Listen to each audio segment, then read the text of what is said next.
Meditar na palavra do Senhor Jesus. Mateus capítulo 22, versículo 29. Somente o versículo de número 29. Mateus capítulo 22, somente o versículo de número 29.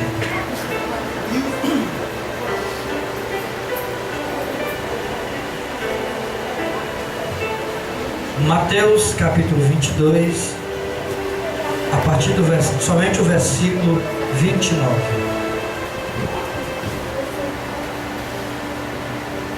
Quem achou, diga amém. Amém. Mateus capítulo 22, somente o versículo 29. Jesus, porém, respondendo, disse-lhes: errais, não conhecendo as Escrituras, nem o poder de Deus. Amém. Meus amados irmãos, eu trago essa mensagem de hoje com um tema. O título é o mau uso das Escrituras. E eu quero deixar bem claro aqui para toda a igreja. Um dia, Deus vai me tirar de Nova Aldeota. Um dia, pode ser agora no final do ano, ou pode ser no outro ano, eu não sei. Uma coisa eu sei, um dia eu vou sair de Nova Aldeota. Um dia o pastor Teixeira vai me tirar daqui. Mas eu quero deixar você ciente de uma coisa. Eu quero que você esteja preparado para o mundo evangélico que está aí fora. Amados, a igreja mudou muito. Deus não muda. Deus, Ele é imutável. Mas o método, a liturgia, a forma de cultuar a Deus, ela vem mudando muito. E de uns tempos para cá, essa mudança está aumentando ferozmente e velozmente. Mas eu quero deixar você preparado para isso, maduro, e que quando você andar por aí nesse mundo de meu Deus, você esteja preparado para este evangelho que está entrando dentro das igrejas. O título dessa mensagem de hoje é o mau uso das Escrituras. Ou seja, muitas pessoas, irmãos, estão pegando versículos da Bíblia e dentro deste versículo estão criando dogmas, estão criando doutrinas, estão criando costumes, estão criando ensinamentos que não se encaixam na palavra de Deus. Muitas pessoas estão pegando um trecho da Bíblia e fazendo um pretexto.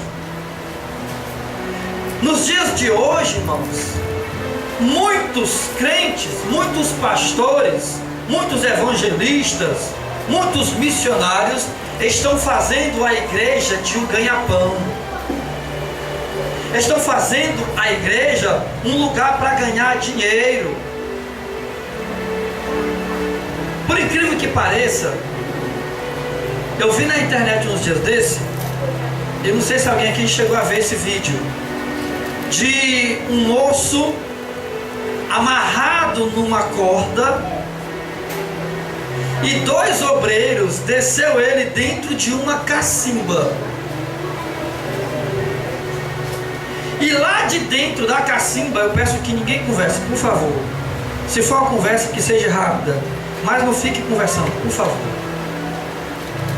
E lá de dentro da cacimba, aquele obreiro, olhando para cima, dizia assim: nós estamos aqui dentro desta cacimba, assim como Jeremias desceu no poço, nós também estamos descendo e estamos fazendo uma campanha, papapá, papapá, papapá.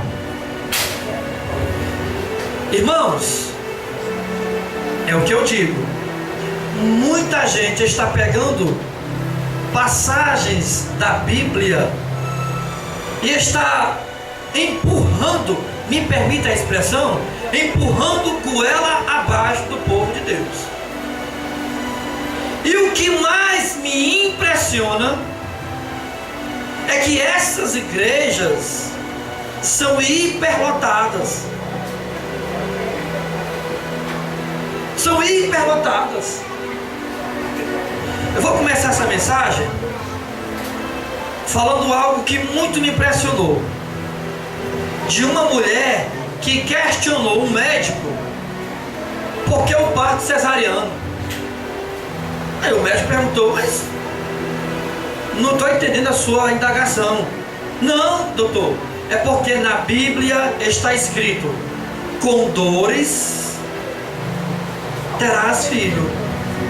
Então a mulher tem que sentir dor para ter filho. Então para que esse parto cesariano? Esse diálogo, gente, foi real, de uma paciente com um médico crente. Outra chegou, sem dizer nome de denominação, outra chegou para o patrão. Aliás, esse foi um homem, um obreiro de uma certa denominação. Chegou no gabinete do patrão e disse o seguinte: ele pegou a ministério, jogou em cima do birô e disse assim: doutor, bata minhas contas. E o patrão não entendeu, era um bom funcionário, mas amigo, porque a Bíblia diz que eu sou cabeça, não cauda. Amanhã o Senhor vai ser o meu funcionário. Então, fatos como esse, estarrecedores, estão acontecendo dentro das igrejas, de pessoas que, por falta de conhecimento da Bíblia, se enveredam por caminhos escabrosos. Continuando essa mensagem, eu fico a me indagar: será que a igreja sabe a origem do parto cesariano? Há quem diga que a origem do parto cesariano foi César que abriu a sua mãe, mas não é verdade. Eu tenho certeza que alguém aqui já ouviu essa notícia, essa história, mas não é bem assim. O parto cesariano, realmente César está envolvido. O nome desse imperador de Roma é Júlio César. A mãe dele, Aurélia, estava grávida de Júlio César. E ela começou a ter dores de parto, e os médicos constataram que ela não tinha como ter aquele menino um parto normal. E aí teve-se a ideia de fazer um corte abaixo do seu umbigo. Daí surgiu o nome César, que quer dizer corte. O nome dele é Júlio César, veio um corte. Abriram a sua mãe, Aurélia, e dali nasceu Júlio César. E os médicos tiveram um bom êxito. Aurélia teve mais 5 filhos, diz a história. E daí foi notório a história do parto cesariano. O segundo parto cesáreo que teve na história foi no ano de 1500, um suíço que cuidava de porcos. Ele castrava os seus porcos para engordar. A sua esposa estava grávida e era gravidez de risco. Para ele não perder a sua esposa, creio eu que ele jogou no celeiro. A história não diz isso, mas a história diz que ele pegou a sua esposa. Ele, acostumado a abrir os porcos e castrar, ele abriu a sua esposa e fez o parto cesariano. Aí aparecem os crentes, entre aspas, e diz assim: não, a mulher só pode ter filho se for um parto normal, porque com dores terás filho. Tem. Irmãos, para quem não sabe, a dor de parto é a dor mais próxima da morte.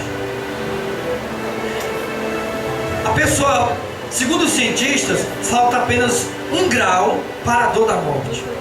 Então a Bíblia é a Bíblia. Agora, não quer dizer que a mulher só pode ter filho se for de um parto normal, porque o cesariano é pecado. Quem pode dizer amém? Amém. Então, irmãos, histórias como essa você vai encontrar dentro das igrejas.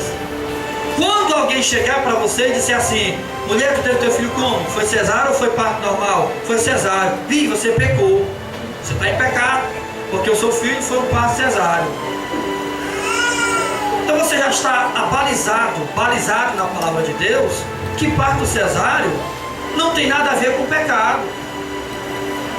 E eu vou reforçar mais uma vez: um dia eu vou sair daqui, ou você vai sair daqui para outra igreja. Mas quando você chegar lá, você pode encontrar um lobo vestido de ovelha. E ele vai começar a implantar heresias dentro da igreja. Não se contamine. Tenha muito cuidado. Muito cuidado. Uma outra senhora chegou para o seu patrão, que era crente, um homem bem sucedido, bem requisitado no mercado de trabalho, e o gabinete dele era climatizado. Frio, né? Se tem ar-condicionado, é frio. E a mulher chegou para ele e perguntou assim: doutor, o senhor não acha que está pecando, não? Por que, minha filha? Não, porque o senhor está dentro desse negócio aqui frio, e a Bíblia diz que do suor do teu rosto tu comerás o pão. Do suor do teu rosto. Então o senhor tem que derramar suor para comer o seu pão. Talvez alguém vai dar um sorriso como vocês deram agora, mas isso é verídico, gente. Existem pessoas que dormem de paletó. Existem pessoas que acham que vestir uma blusa manga curta é pecado. Estão misturando doutrinas com costume.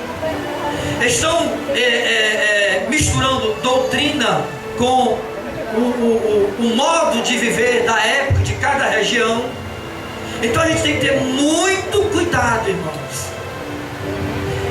A Bíblia, preste bem atenção nisso aqui. A Bíblia não pode ser usada ao pé da letra. Tem muitas passagens da Bíblia que, se você for ao pé da letra, meu irmão, você vai se dar mal. Vai se dar mal. Nós temos que ter a ajuda do Espírito Santo para que a gente possa vir a entender o que é que as Escrituras estão falando. Vou dar outro exemplo de um pastor que leu o Salmo, eu não anotei aqui, mas eu acho que é o Salmo 105. E baseado nesse versículo, eu vou olhar aqui. Eu não anotei, mas eu creio que seja o Salmo 105.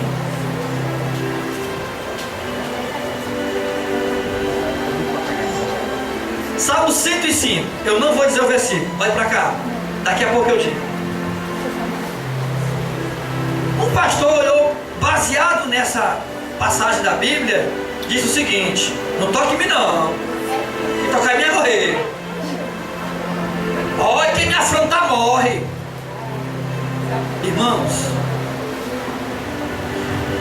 é bem verdade que a Bíblia diz no Salmo 105, versículo 15: não toqueis em meus ungidos, nem maltrateis os meus profetas. Agora, você dizer que toda vez que alguém lhe ferir vai morrer, você vai quebrar os preceitos da Bíblia.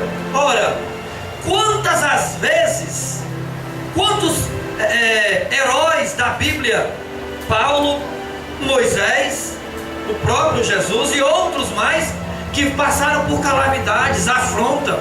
Paulo que foi apedrejado, Paulo que sofreu uma quarentena, 39 chibatadas, foi decapitado. Pergunto, será que todos morreram por causa disso? Outra indagação que eu faço: lembre-se de Adolf Hitler. um dos assessores de Hitler teve a morte natural e foi um dos homens que mais judiou o povo judeu. É bem verdade que mexer com crente, me permite a expressão, se corta. Mas eu não posso dizer, rapaz, se tu tocar em mim, tu morre. Se tu tocar em mim, tu morre. Porque está na Bíblia, não toqueis em meus ungidos, nem maltrateis os meus profetas. Repito, a Bíblia, ela não pode ser, irmãos, nem tudo na Bíblia você pode levar ao pé da letra. Davi disse que fez boiar em lágrimas a sua cama. E aí, você acha que Davi chorou esse tanto de nadar, morrer afogado em lágrimas? A Bíblia diz que o choro pode durar o que, igreja? Mais alto. O choro dura uma? O choro dura uma? Mas a alegria vem no amanhecer. E quem chora no amanhecer?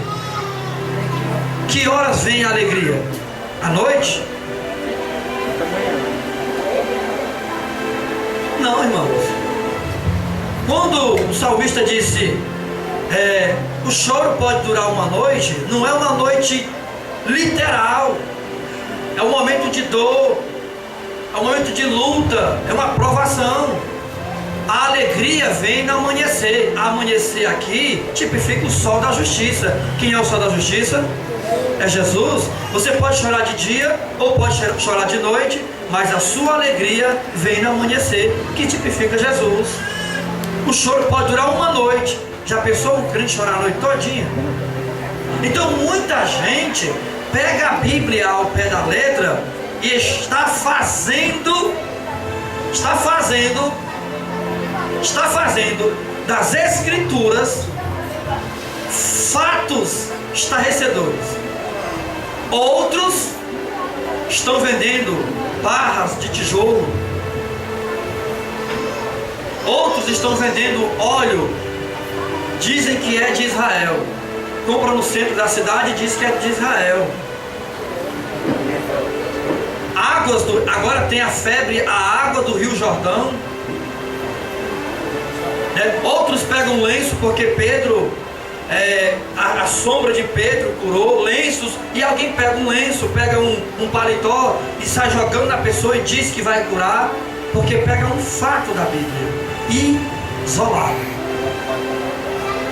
Temos muito cuidado, irmãos. Quando você for numa igreja, quando você entrar numa igreja que lhe oferecerem o óleo da unção, isso aqui é lá de Israel. Meu irmão, qual a diferença? Pode ser de Israel, pode ser do Brasil, pode ser dos Estados Unidos, contanto que seja o óleo da unção. Não interessa onde eu peguei esse óleo. Agindo assim, dá a entender que por vir lá de Israel, o óleo é mais poderoso. E o óleo da unção, o óleo em si, ele não tem ação nenhuma se eu não tiver fé. Porque isso é pela fé. Outra vez eu vi, irmãos, com esses olhos aqui, numa certa igreja, uma senhora com dores de ouvido. Eu acho que já falei isso aqui. E o ouvido dela estava tapado de tanta dor. E o obreiro desceu do púlpito com o óleo da unção, melou esse dedinho aqui com óleo e enfiou dentro do ouvidinho dela. Ela desmaiou. Quem viu? É o poder de Deus, meu irmão, foi de dor. Você sabe o que é um óleo lubrificado, um dedo lubrificado, e você colocasse dentro do ouvido da pessoa que está tapado, meu irmão? Falta de sabedoria, irmãos. Eu fui pregar no culto campal, numa certa igreja, e estava lebrinando. E o microfone era com fio. E eu senti os tremor passando na minha mão. Eu pensei, rapaz, isso aqui dá um choque. Mas aí eu fiquei orando a Deus para não ter um dano maior. Irmãos, eu botei a mão na cabeça de um irmão que veio à frente. Quando eu botei a mão, ele tremeu. Quem viu, disse assim, foi o Espírito. Foi não, foi um choque. Fez terra. Literalmente quando eu botei a mão nele aqui, ele fez assim. Alguém, rapaz, está cheio de espírito mal meio. Não, irmão, foi um choque que ele levou. Então nós temos que ter muito cuidado, irmãos. Vou usar umas palavras do pastor Edson, vai dar uma esperança. Se você não zelar um fio desse aqui, no dia da festa, nunca vou esquecer isso que ele falava sempre. Quebrou. Quem vê lá embaixo, não é o demônio. Ora aí pro demônio sair do cabo. Demônio, sai do cabo. É o demônio que entrou no cabo. Não, é falta de manutenção. Pedro disse o seguinte: cresça na graça e no conhecimento. Cresça no conhecimento e na graça. Se eu cresço só na graça, eu sou um crente fanático, meu irmão. Tudo é demônio. Se eu cresço só no conhecimento, eu sou um crente formal.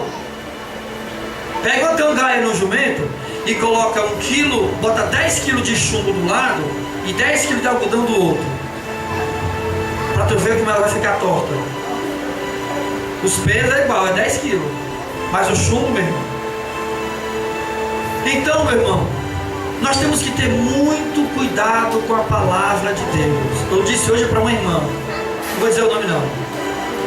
Irmã, no caso dela, não é bom nem ela ler, e se estudar, pesquisar a Bíblia.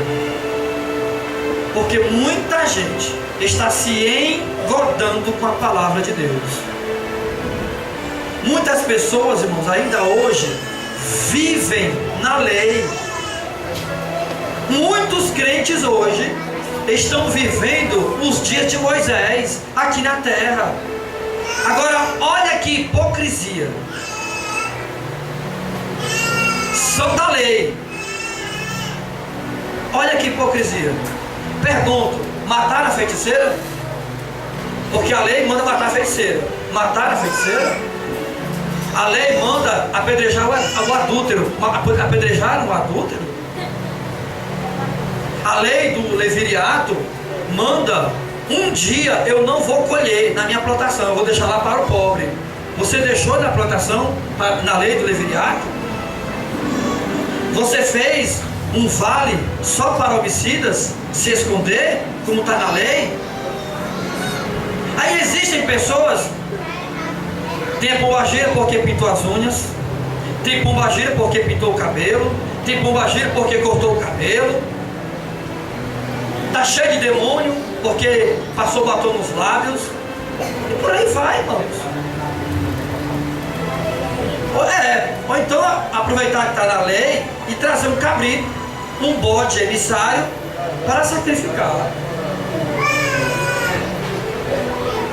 Outros, se eu fosse abrir um espaço aqui para a igreja, você ouviriam aqui muitos testemunhos que é uma alusão da Bíblia Sagrada, mas que muitos crentes estão distorcendo, vivendo na lei. Ora, falando de lei, eu lembro no Monte da Transfiguração, quando apareceu Elias e Moisés, né? E Jesus estava lá. Aí Pedro chegou e disse assim: Senhor, tu não quer que a gente faça aqui uma barraquinha? Na mesma hora que Pedro está falando, ouve-se uma voz que diz assim: este é meu filho amado, em quem me comprazo. Em outras palavras, irmãos, Deus deixou de lado os profetas que estavam lá e botou o centro das atenções para seu filho Jesus. Mas muitos crentes não estão fazendo isso. O centro das atenções dele ainda é a lei mosaica, e estão esquecendo da graça que é Jesus Cristo.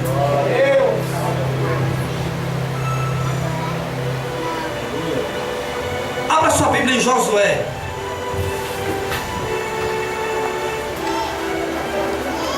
Capítulo 1. E Yoshua, se eu não me engano, né? Josué. Irmãos, olha esse versículo aqui de Josué, capítulo 1.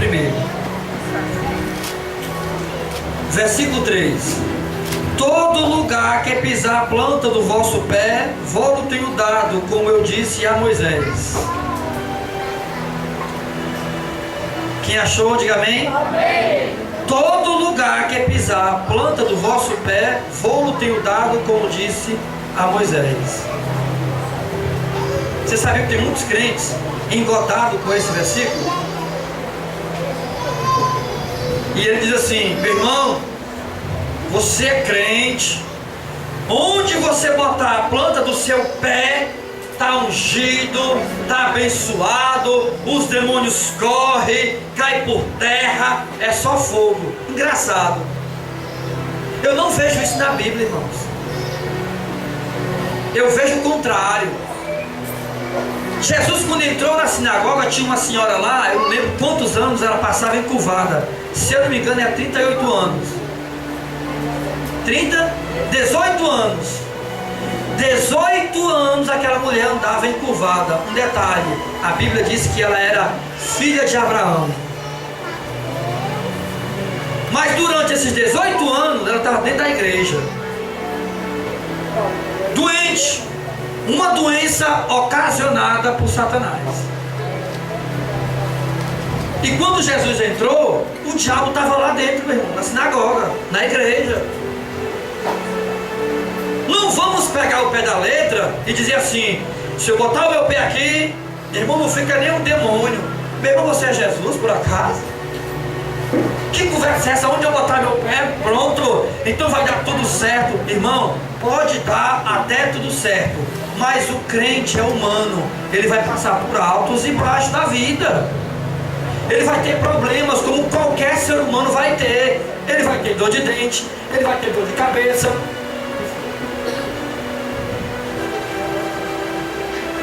vai ter dor de dente,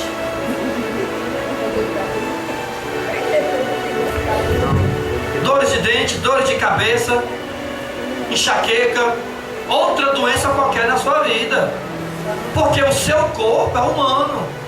E muitos crentes dizem assim: não, irmão, crente não pode viver, não adoece. E João morreu de quê, meu irmão?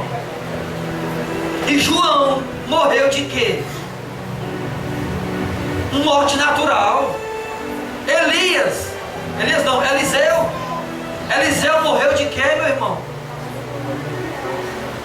Eliseu foi uma doença natural. Se fosse nos dias de hoje, Eliseu estava desenganado na medicina. E eu vou dizer que o crente não pode adoecer, que o crente não pode... Irmãos, isto é mau uso das Escrituras. Nós temos que saber usar a palavra de Deus. Muitos creem nessa passagem de Josué que onde botar a planta do seu pé está salvo, está ganho, né? Mas estão precisando fazer mais uma leitura da palavra de Deus, mais um pão diário da Bíblia na sua vida. Mais à frente, muitos creem, irmãos, em um evangelho só de riqueza. Você sabia disso? Você sabia que lá em Ageu capítulo 2 versículo 8 diz assim: minha é o ouro, meu é a prata. Aí o crente vê um versículo como esse e diz assim: meu irmão, Jesus é dono do ouro e da prata, então na igreja não tem pobre. Ser pobre é do diabo. Crente pobre está em pecado. Crente pobre é das trevas, vive em pecado. Meu irmão, me mostra na Bíblia Sagrada que ser pobre é do diabo. Outros vão mais além: pobre é o diabo. Agora abra sua Bíblia no Salmo 1, falando de prosperidade. Eu aprendi isso aqui com o pastor Gesiel Gomes e eu guardei. Abra sua Bíblia no Salmo 1. Olha o que é que diz o versículo 3: pois será como a árvore plantada junto a ribeiros de água, a qual dá o seu fruto na estação própria, e cujas folhas não caem, e tudo quanto fizer prosperará. Olhe para cá, irmãos.